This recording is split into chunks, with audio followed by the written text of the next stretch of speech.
Okay, so in the last lecture हम लोगों ने सारी चीज़ें देख ली। मूविंग चार्ज जो हमारे पास है, मैग्नेटिक फील्ड में अगर कोई चार्ज मूव करेगा तो किस तरीके से वो अपना पाथ बनाएगा, उसका रेडियस क्या होगा, टाइम पीरियड क्या होगा, ये सारी चीज़ें हम लोगों ने लास्ट में देख ली थी।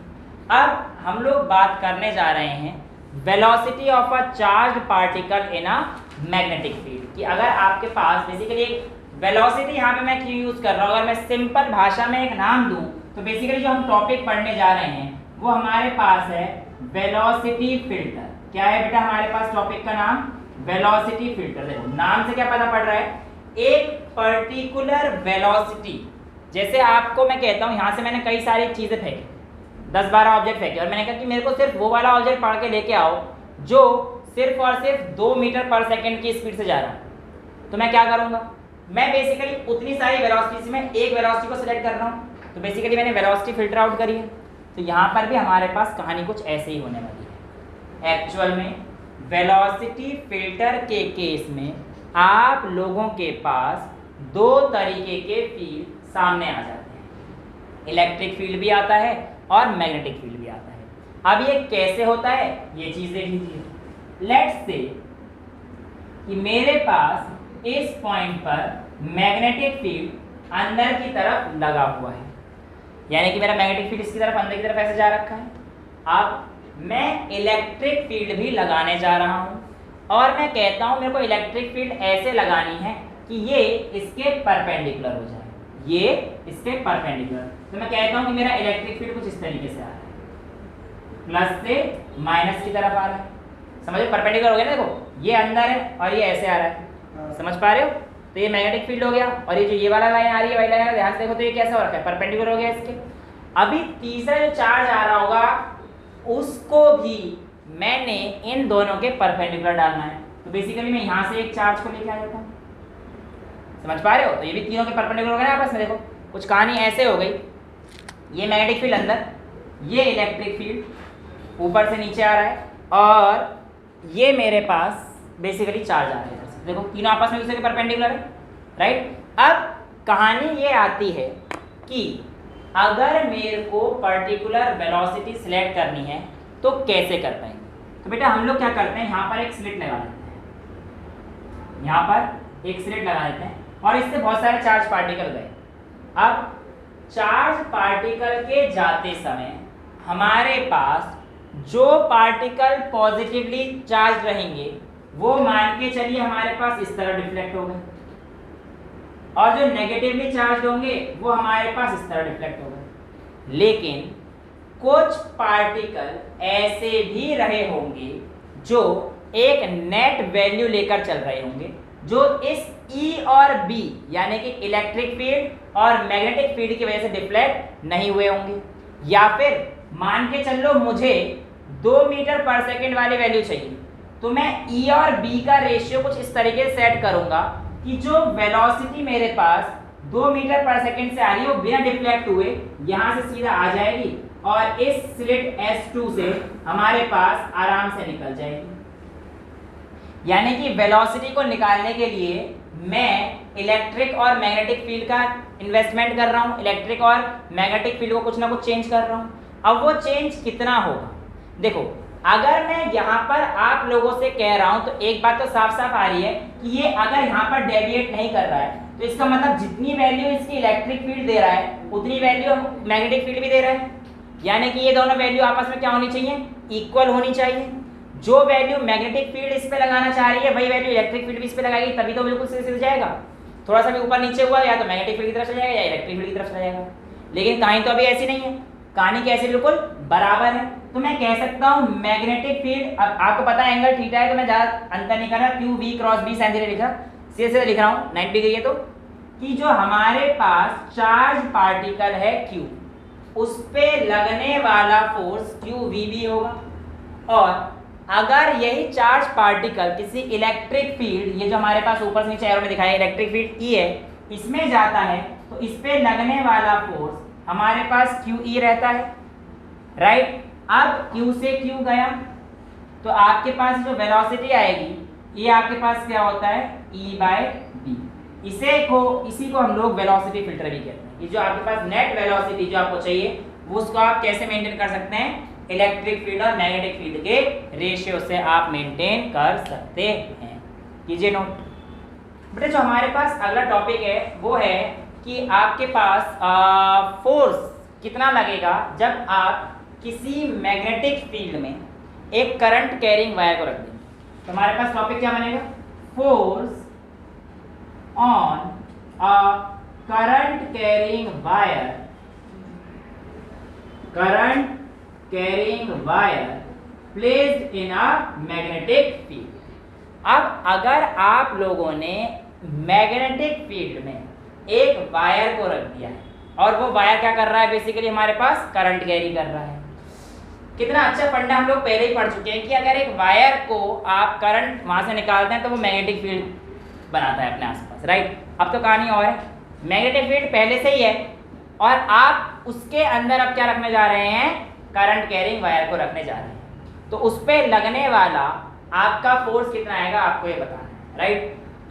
अगर मैं बात करता हूं तो लेट्स से कि मेरे पास ये एक कंडक्टर है, ठीक है, और इस कंडक्टर की जो मेरे पास लेंथ है ये बेसिकली L है और इसमें जो करंट जा रहा है मेरे पास वो कुछ इस तरह, राइट। अब अगर मेरे पास करंट इसका इस तरफ जा रहा है और मैं कहता हूं कि जो मैग्नेटिक फील्ड है वो लेट्स से अंदर की तरफ, लेट्स से कि मेरे पास जो मैग्नेटिक फील्ड है इसमें अंदर की तरफ रखी है, ठीक है।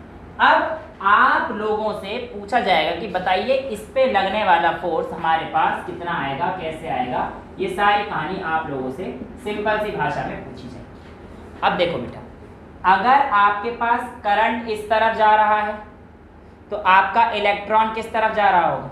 ऑब्वियसली बात है अपोजिट तरफ जा रहा होगा। तो आप इस तरफ Q को लीजिए, ठीक है। तो देखो आपकी मर्जी है, अगर आप इलेक्ट्रॉन को समझना चाह रहे हैं E को इस तरफ रख दो,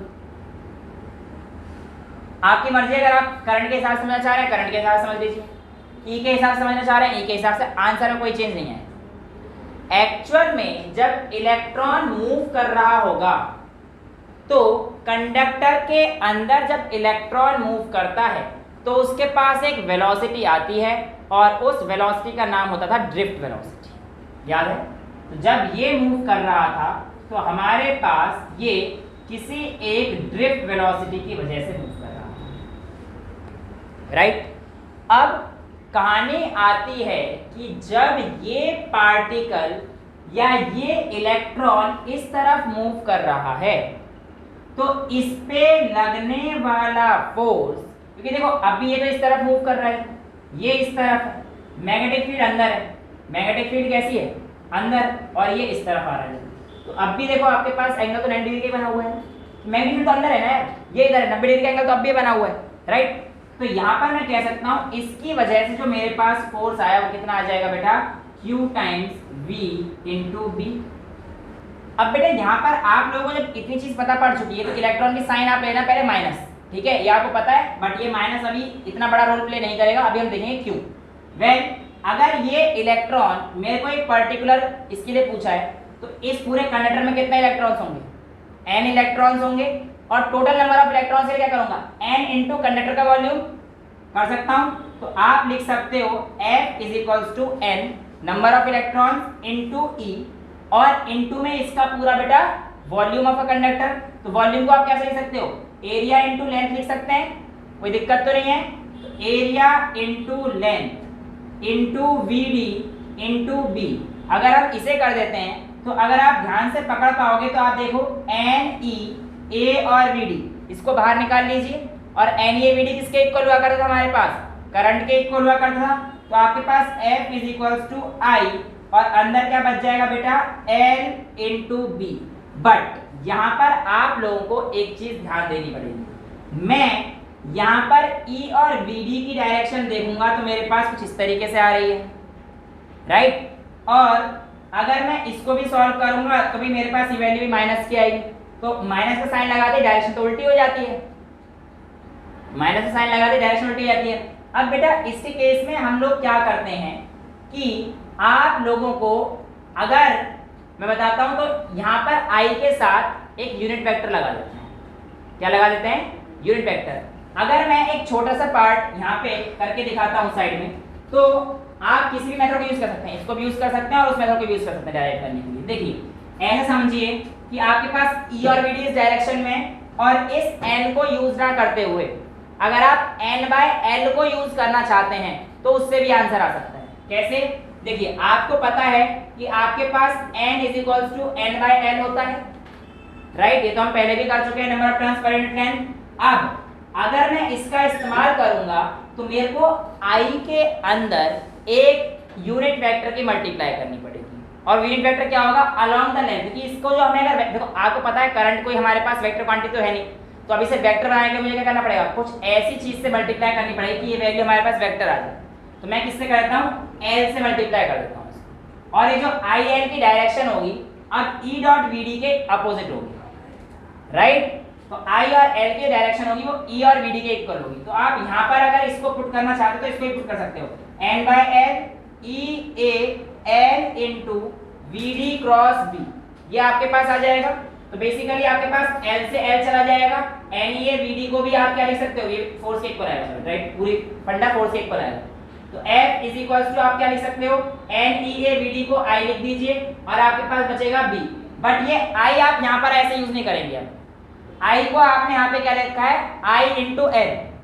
तो यानी कि आप L को अंदर लेके जाइए, तो I इज इक्वल्स टू यानी कि I L क्रॉस B, ठीक है? क्योंकि I हमारे पास जो वैल्यू लेंगे वो हम लोग ऐसे भी निकाल सकते हैं, कई किताबों में ऐसे भी दे रखा है और मेजॉरिटी ऑफ द बुक्स में ये दे रखा है। तो आप कोई सी भी वैल्यू यूज करिए, कोई दिक्कत नहीं आएगी, ठीक है? तो इस तरीके से आपके पास f is equals to I L cross B आता है, और क्रॉस का मतलब हमारे पास वैल्यू किसकी आ रही है? साइन थीटा की। तो आप लिख सकते हैं f is equals to B I L sine theta आ जाता है। और इसी तरीके से आपसे पूछा जाता है कि आपके पास force on a current carrying wire जब किसी मैग्नेटिक फील्ड में रखा होता है तो कितना आता है? तो f is equals to B I L, ठीक है? अगर मैं आपसे कहता हूँ आपके पास दो वायर दे रखे हैं और ये दोनों आपस में कैसे हैं? पैरेलल, तो आपको बताना है कि ये अट्रैक्टिव होंगे या रिपल्सिव होंगे। तो देखो आपको देखने में लग रहा है कि भैया सेम जगह जा रहे हैं, सेम पैरेलल हैं, तो सेम चीज जब भी आती है रिपल्सिव होती है, बट बेटा एक चीज गलत हो जाती है। यहाँ पर ये हमें अट्रैक्टिव फोर्स शो करेंगे, कैसे? आइए देखते हैं। देखो इस वायर की वजह से अगर मैं मैग्नेटिक फील्ड बनाता हूँ तो इस वायर की वजह से देखो करंट हमसे रख लीजिए, आपका पाम मैग्नेटिक फील्ड बताएगा। तो इस वायर की वजह से जो मैग्नेटिक फील्ड बन रहा है वो अंदर की तरफ बनेगा वायर वन की वजह से, राइट? अब अगर यहाँ पर अंदर की तरफ मैग्नेटिक फील्ड बन रहा है तो आप अंदर की तरफ मैग्नेटिक फील्ड लगाइए और इस पर फोर्स चेक कीजिए। करंट आपका ऊपर जा रहा है, मैग्नेटिक फील्ड अंदर, करंट ऊपर, आपका पाम डायरेक्शन देता है फोर्स की।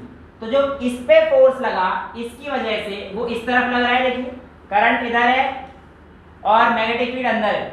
इस पे जो लगने वाला फोर्स है, force on two due to one, ये किस तरफ जा रहा है? इस तरफ दिखाई देगी आपको, राइट?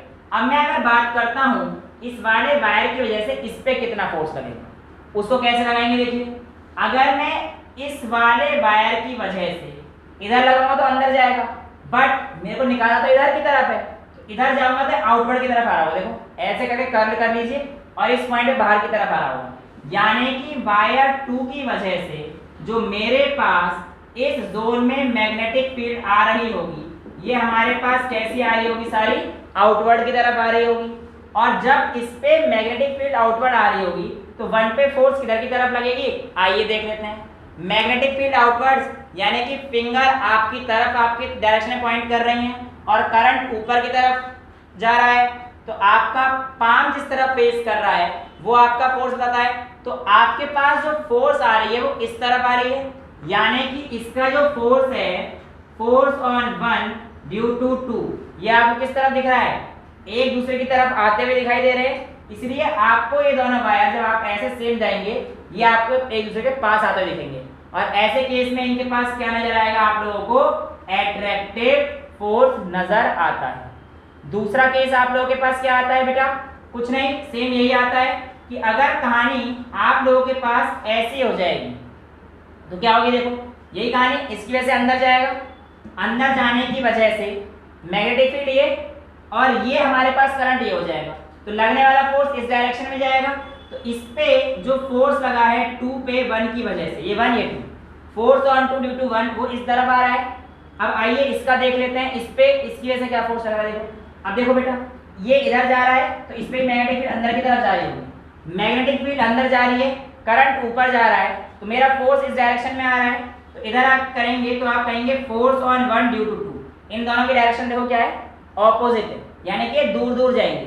जब करंट ऑपोजिट डायरेक्शन जा रहे होंगे तो ये क्या होंगे, रिपल्सिव इन नेचर होंगे। तो ये चीज आप लोगों से पूछी जाती है कि भैया किस तरीके से शो करके दिखाइए, तो आप आसानी से इनको शो करके in the terms of theory आप लिख सकते हैं। ठीक है, इतनी चीज समझ में आ गई है। इसके बाद का जो आपका टॉपिक आता है वो आता है साइक्लोट्रॉन।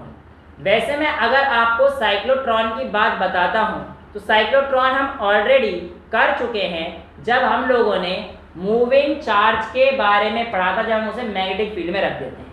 याद कीजिए, मूविंग चार्ज में हमने R=mv/dq निकाला था, उसके अलावा हम लोगों ने टाइम पीरियड निकाला था, फ्रीक्वेंसी निकाली थी। वही सब कुछ साइक्लोट्रॉन का खेल है। और साइक्लोट्रॉन में बस आपको उसका कंस्ट्रक्शन वगैरह एक्स्ट्रा लिखना पड़ जाता है। वो कैसे आता है आइए एक बार देख लेते हैं। तो अपनी अगली हेडिंग डाल दीजिए साइक्लोट्रॉन। अब देखो साइक्लोट्रॉन हमारे पास क्या होता है और किस तरीके से काम करता है। अगर मैं साइक्लोट्रॉन की बात करता हूं तो साइक्लोट्रॉन में हमारे पास ऐसे दो डीज रखे होते हैं। क्या रखे होते हैं बेटा हमारे पास, डीज। डीज क्यों बोलते हैं, क्योंकि डी शेप के होते हैं। ठीक है, और ये जो दो डीज हैं ये हमारे पास स्ट्रॉन्ग मैग्नेटिक फील्ड में रखे होते हैं, नॉर्थ पोल से साउथ पोल वाले मैग्नेटिक फील्ड में रखे होते हैं। और इन दो डीज को हाई फ्रीक्वेंसी ऑसिलेटर से कनेक्ट किया जाता है। ऑसिलेटर का काम होता है कि ये आपस में जैसे ही चीजें इधर उधर होती हैं इनकी पोलैरिटी को रिवर्स कर देता है। यानी कि अगर एक बार ये पॉजिटिव है तो फिर तुरंत इसको पॉजिटिव कर देगा या इसको पॉजिटिव, मतलब पॉजिटिव और नेगेटिव की पोलैरिटी क्या होती रहेगी, चेंज होती रहेगी। अब आप लोगों ने क्या किया कि एक चार्ज पार्टिकल को रखा बीच में। क्या करा, चार्ज पार्टिकल को बीच में रखा। चार्ज पार्टिकल जब आपके पास इन डीज के अंदर जा रहा होता है तो बेसिकली यहाँ पर मैग्नेटिक फील्ड भी है, ऑसिलेटर भी है, तो यहाँ पर ये बहुत तेजी के साथ जाता है, थोड़ा तेज जाएगा। लेकिन जैसे इसके अंदर पहुंच जाएगा तो ये जो हमारे पास डीज होते हैं ये हॉलो मेटेलिक होते हैं, हॉलो होते हैं और मेटेलिक होते हैं। और आप लोगों ने पढ़ा है कि हॉलो मेटेलिक कंडक्टर के अंदर कोई इलेक्ट्रिक फील्ड नहीं होती है, इलेक्ट्रिक फील्ड जीरो होती है ना हॉलो वाले के अंदर। तो यहाँ पर हमारे पास कोई भी वैल्यू इसकी नहीं, यानी कि अंदर कोई भी स्पीड चेंज नहीं होगी। जो स्पीड चेंज होगी वो कहाँ पे होगी, सिर्फ और सिर्फ बाहर वाले जोन में होगी।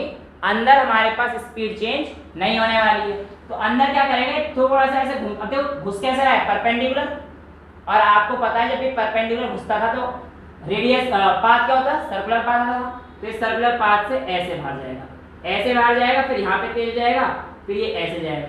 वो नॉर्थ साउथ आपने ऐसे बनाया था, हाँ नॉर्थ से साउथ जो भी मैं हाँ यहाँ से घुमा दो ऐसे घूमेगा, फिर वो मतलब मैं उल्टा कर दूँ, ये हमेशा होने ऐसे चाहिए, उससे कोई फर्क नहीं पड़ेगा।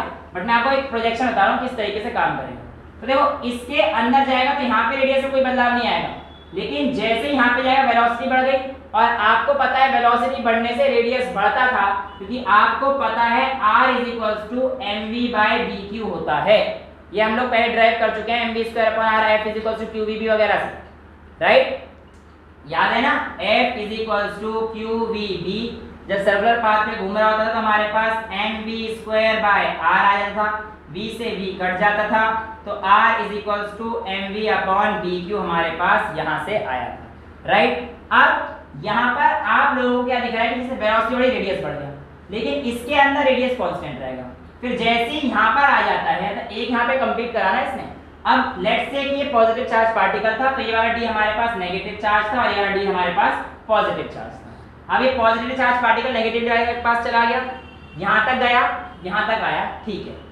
अब जैसे ही ये चार्ज पार्टिकल इससे बाहर आता है, ये ऑसिलेटर इन डीज की पोलैरिटी को रिवर्स करता है, इसको नेगेटिव कर देगा और इसको पॉजिटिव कर देगा, जिसकी वजह से आपका चार्ज पार्टिकल फटाफट से इसकी तरफ आने के लिए अट्रैक्ट हो जाएगा। ये ऑसिलेटर लगभग 1 लाख रोटेशंस पर सेकंड परफॉर्म कर सकता है, बहुत ज़्यादा हाई फ्रीक्वेंसी से हमारे पास ये काम करता है। ठीक है, अब कहानी क्या होगी, यहाँ पे वेलोसिटी बढ़ी तो रेडियस बढ़ गया। सिमिलरली यहाँ पे तो कोई चेंज होगा नहीं, रेडियस से पूरा सेम रहेगा, बट यहाँ पे फिर वेलोसिटी बढ़ेगी और जैसे वेलोसिटी बढ़ी इसका रेडियस बढ़ जाएगा। ऐसे करता जाएगा करता जाएगा करता जाएगा करता जाएगा और एक पॉइंट आएगा जब हम लोग इसे यहाँ पे क्या होता है, बेसिकली आप लोग फिक्स करते हो कि भाई इतनी वैल्यू आने पर यहाँ से आप बाहर निकाल देना है। यहाँ पे एक विंडो होती है, उसके बाद यहाँ पे बाहर आपका एक टारगेट होता है और इस टारगेट को आप क्या कर देते हैं, हिट कर देते हैं। तो जो आपका टारगेट है वो यहाँ पे हिट हो जाता है और इस तरीके से आपका साइक्लोट्रॉन जो है काम करता है। तो आपके साइक्लोट्रॉन में बेसिकली पूछेंगे कि उसका रेडियस क्या होगा, तो बिल्कुल सेम वही कहानी है। चार्ज पार्टिकल का क्यू होगा तो जब वो घूम रहा होगा तो उसकी वजह से हमारे पास क्या आएगा, एक सेंटीमीटर फोर्स आएगा, और क्योंकि उसकी वेलोसिटी होगी v और किसी मैग्नेटिक फील्ड में तो जा ही रहा है तो उसके पास आएगा क्यू वी बी। ये तो हम लोग पूरा डेरिवेशन कर चुके हैं, राइट। फिर आपसे पूछेगा कि इसका टाइम पीरियड कितना है, तो बिल्कुल वही सेम पीछे वाली कहानी है, कोई अंतर नहीं है। टाइम पीरियड कितना आता था हमारे पास, 2πm/bq, याद है, ये हम लोग लास्ट क्लास में करा था हम लोगों ने, है ना। फ्रीक्वेंसी bq/2πm आ जाएगा, यानी कि time period do not depends on radius and velocity, ये भी हमारे पास तय है। आपसे पूछा जाता है कि इस चार्ज पार्टिकल की काइनेटिक एनर्जी कितनी होती है, तो बेटा आप लोगों को ये भी पता है kinetic energy is equals to 1/2mv² के इक्वल आता है। 1/2 mv² आएगा तो v की वैल्यू यहाँ से आएगी bqr/m, तो आप क्या लिख सकते हो 1/2 m into b² q² r² by m, right, m², एक m यहाँ पे रह गया, हाफ mv² है ना, तो ये m से एक m कट जाएगा तो आपके पास क्या आ जाएगा b² q² r² bye 2m। ये आपके पास क्या आ जाएगी बेटा, इसकी काइनेटिक एनर्जी आ जाएगी। अब इस साइक्लोट्रॉन की कुछ लिमिटेशंस होती हैं। पहली, ये न्यूट्रल चार्ज को एक्सेलरेट नहीं करा सकता है, ये नेगेटिवली चार्ज पार्टिकल को भी एक्सेलरेट नहीं करा सकता है। हालांकि कुछ डिवाइसेस हैं जैसे कि सिंक्रोट्रॉन की मदद से हम लोग अब न्यूट्रल वाले को थोड़ा थोड़ा एक्सेलरेट कराते हैं और उसको यूज में लेके आ जाते हैं, बट साइक्लोट्रॉन की लिमिटेशंस हैं। दो, साइक्लोट्रॉन के यूज कहाँ पे आते हैं, तो देखो एक्चुअल में जब आप लोग एटॉमिक स्ट्रक्चर पढ़ेंगे तो वहां पे आपको कुछ न्यूक्लियर रिएक्शंस करनी पड़ेंगी। क्या करनी पड़ेंगी, कुछ न्यूक्लियर रिएक्शंस। उसमें आपको चार्ज पार्टिकल का बम्बार्डमेंट कराना पड़ेगा न्यूक्लियस के अंदर। अब जब आप लोग किसी चार्ज पार्टिकल को बम्बार्ड कराना चाहोगे तो छोटी मोटी वेलोसिटी अगर आप दोगे तो भैया उसे तो न्यूक्लियस दूर से रिपेल कर देगा, जाने ही नहीं देगा, तो आपको बहुत तेज वेलोसिटी से फेंकना होता है। तो वेलोसिटी को इंक्रीज करने के लिए आप किसका इस्तेमाल करते हैं, साइक्लोट्रॉन का इस्तेमाल करते हैं। इसके अलावा मेटल डिटेक्टर्स में भी हम लोग साइक्लोट्रॉन का इस्तेमाल करने लगे हैं, कर सकते हैं, ठीक है। और एक दो यूजेस और हैं, आपकी बुक्स में एक बार देखना, उससे हो जाएगा। तो साइक्लोट्रॉन की काइनेटिक एनर्जी, इसका रेडियस, इसका टाइम पीरियड, इसका कंस्ट्रक्शन, ठीक है।